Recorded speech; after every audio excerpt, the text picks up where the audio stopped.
ज्येष्ठ मास महात्म्य 28वां अध्याय। स्कंदजी बोले कि हे विप्रगण, प्रथम लोक प्रसिद्ध वृंदारक नाम का ब्राह्मण हुआ। वह वेद शास्त्र का ज्ञाता, धनवान और अनेक भाई बंधुओं से युक्त था। उस ब्राह्मण की रूप और गुण से युक्त स्त्री थी, परंतु वह ब्राह्मण संतानहीन होने के कारण अत्यंत दुखी था।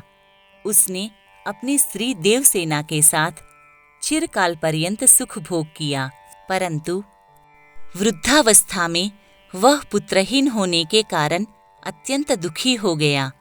उसने संतान के निमित्त अनेकों व्रत यथाविधि किए। जब वृद्धावस्था तक भी उस ब्राह्मण को कोई संतान नहीं हुई तो वह अपने प्राण त्यागने के निमित्त बड़े भारी गहन वन में चला गया। वन में जाकर उसने भोजन और निद्रा का त्याग कर दिया। चौथे दिन वह ब्राह्मण विकलता के वश होकर उस वन में मूर्छित होकर गिर पड़ा।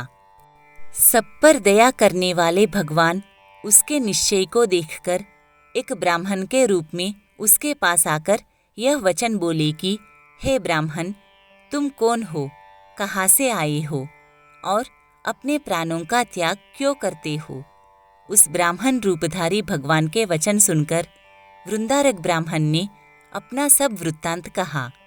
तब भगवान कहने लगे कि हे ब्राह्मण, तुम अपने घर जाओ और जो व्रत मैं तुमको बताता हूँ उसको करो।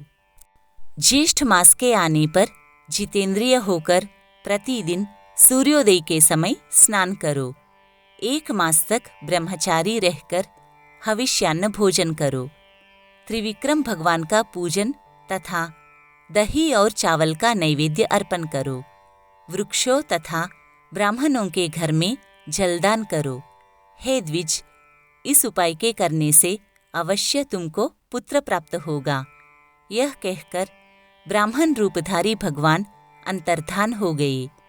वृंदारक उनको विष्णु रूप मानकर अपने घर उनके कथनानुसार अपनी स्त्री सहित व्रत करने को तत्पर हुआ और प्रतिदिन प्रातःकाल स्नान करने लगा। किसी समय दैवयोग से शरावती नदी के तट पर उसने एक व्याघ्र को देखा। वृक्षों के झुंड में से वह अत्यंत भूखा व्याघ्र वृंदारक के समीप आया। उस व्याघ्र को आया देखकर वृंदारक ने जल पात्र को उसके ऊपर फेंक दिया और जल बिंदु के स्पर्श से वह व्याघ्र दिव्य देहधारी हो गया और वह प्रसन्नतात्मा व्याघ्र कहने लगा कि हे ब्राह्मण, आपके दर्शन से मैं धन्य हूँ।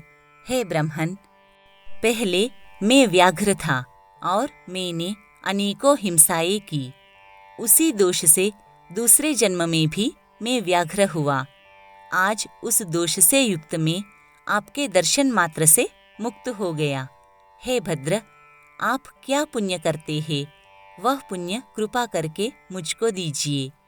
व्याघ्र के ऐसा कहने पर ब्राह्मण ने ज्येष्ठ मास कृत पुण्य को उस व्याघ्र को अर्पण कर दिया और वह व्याघ्र ज्येष्ठ मास स्नान कृत पुण्य के प्रभाव से स्वर्गलोक को गया। उसके पश्चात वृंदारक ब्राह्मण ने फिर उस व्रत को किया और उस मास व्रत के प्रभाव से उसे महान तेजस्वी पुत्र उत्पन्न हुआ। उस पुत्र के होने पर वृंदारक ब्राह्मण ने उस अद्भुत ब्राह्मण के वचनों को सत्य माना। स्कंदजी कहने लगे कि हे श्रेष्ठ ब्राह्मण, मैंने आपसे ज्येष्ठ मास स्नान व्रत का महात्म्य कहा। जिस मास स्नान के जल बिंदु मात्र के स्पर्श से वह परम हिंसक व्याघ्र मुक्त हो गया और वृंदारक ब्राह्मण को विष्णु सदृश और विष्णु भगवान का भक्त पुत्र उत्पन्न हुआ। अब आपकी क्या सुनने की इच्छा है, वह आप मुझसे कहिए।